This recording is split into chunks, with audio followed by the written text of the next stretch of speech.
Hola, bienvenidas a este video que es la segunda clase de la ayudantía de bioquímica general, en donde explicaremos el metabolismo de carbohidratos, es decir, la glucólisis.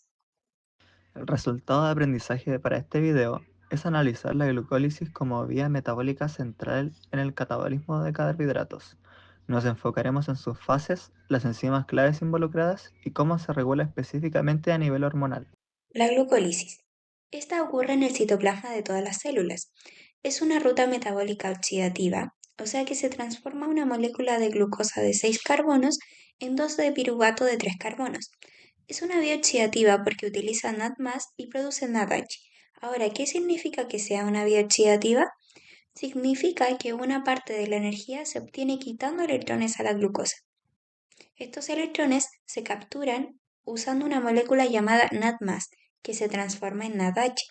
Entonces, cuando decimos que es oxidativa, nos referimos a que hay una transferencia de electrones y eso es clave para producir energía. Además, se genera ATP por dos fosforilaciones a nivel de sustrato. Este tipo de fosforilación consiste en la transferencia directa de un grupo fosfato desde un intermediario metabólico de alta energía al ADP, formando así ATP. Esta vía tiene una gran importancia en diversos procesos del organismo. Uno de ellos es que los eritrocitos se sustentan de esta vía debido a su ausencia de mitocondrias. La primera fase de la glucólisis es la endergónica. Esta es en donde se consume energía. El objetivo de esta fase es activar la glucosa antes de su rompimiento y posterior obtención de ATP. Esta fase consta de varios procesos enzimáticos para preparar la glucosa. Estos procesos son fosforilación de la glucosa, obteniendo glucosa 6-fosfato para que no salga de la célula, isomerización de la glucosa fosforilada, obteniendo fructosa 6-fosfato para que se convierta en fructosa, una molécula más fácil de romper que la glucosa. Fosforilación de la fructosa, obteniendo 1,6-bifosfato para que se rompa simétricamente. Ruptura de la fructosa obteniendo dihidroxiacetona fosfato y gliceraldehído 3-fosfato, como última reacción convirtiendo la hidroxiacetona en gliceraldehído 3-fosfato. Esta molécula ya está lista para entrar a la siguiente fase y producir energía. La segunda fase de la glucólisis es ergónica, o sea que libera energía. En esta etapa, la fructosa 1,6-bifosfato se divide en dos moléculas de gliceraldehído 3-fosfato.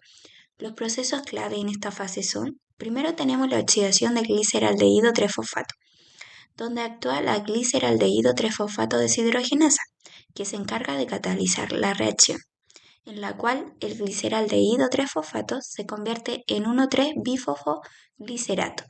En este proceso, NAD+ se reduce a NADH, capturando así electrones que luego ingresan a la cadena de transporte de electrones en condiciones aeróbicas.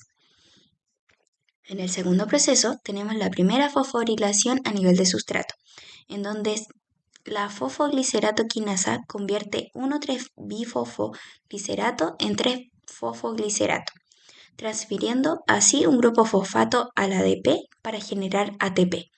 Dado que este proceso ocurre dos veces por cada glucosa, aquí se generan 2 ATP.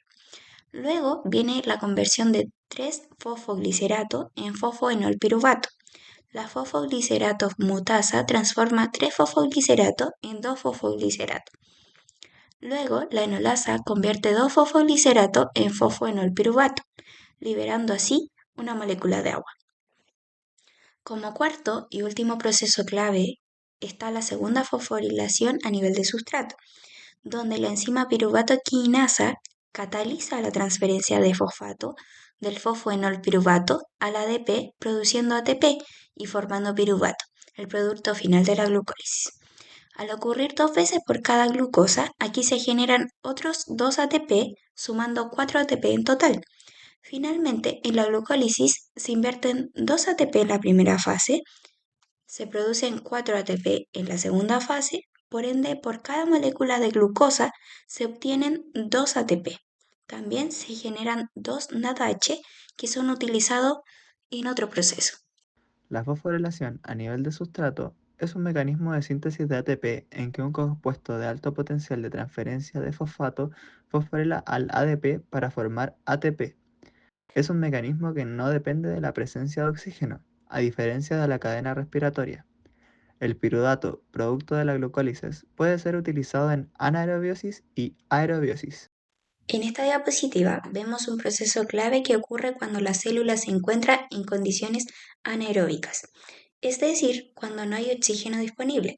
En estas condiciones, la célula no puede usar la cadena de transporte de electrones para generar NAD+, y eso es un problema, porque el NAD+, es esencial para que continúe la glucólisis, que es la única vía que le queda a la célula para producir ATP. Entonces, ¿qué hace la célula? Utiliza una enzima llamada lactato deshidrogenasa, que permite reducir el piruvato, que es el producto final de la glucólisis, a lactato. En esta reacción, el piruvato acepta electrones del NADH, transformándose en lactato.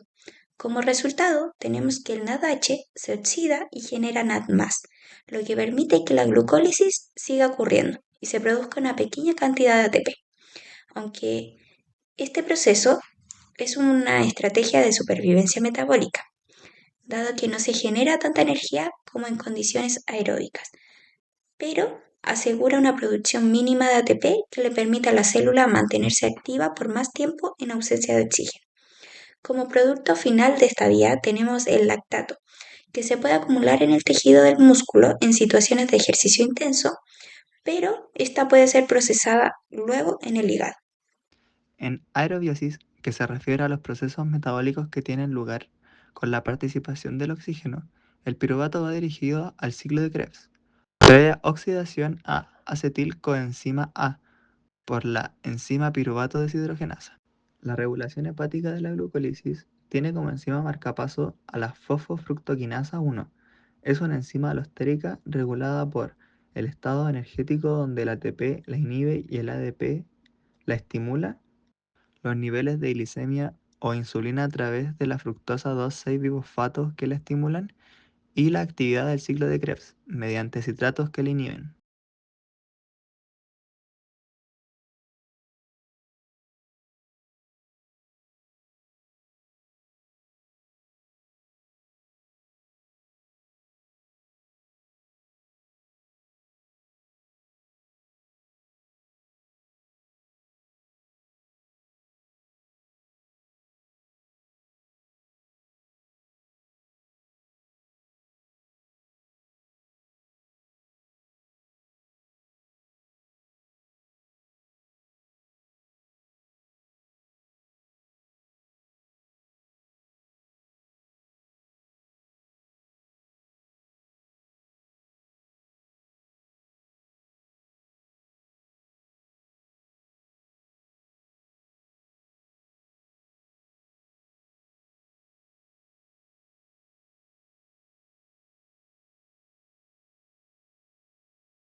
Como consideraciones generales, la glucólisis es un proceso metabólico clave que ocurre en el citoplasma, transformando glucosa en piruvato, generando 2 de ATP netos y 2 NADH, y capturando electrones mediante reacciones oxidativas.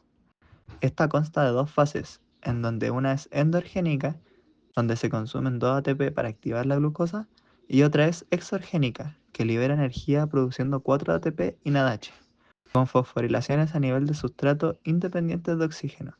El destino del piruvato depende del oxígeno, ya que en anaerobiosis se reduce a lactato para generar NAD+, mientras que en aerobiosis se oxida a acetil-CoA para ingresar al ciclo de Krebs. La glucólisis se regula principalmente por la enzima fosfofructoquinasa 1, sensible al estado energético celular.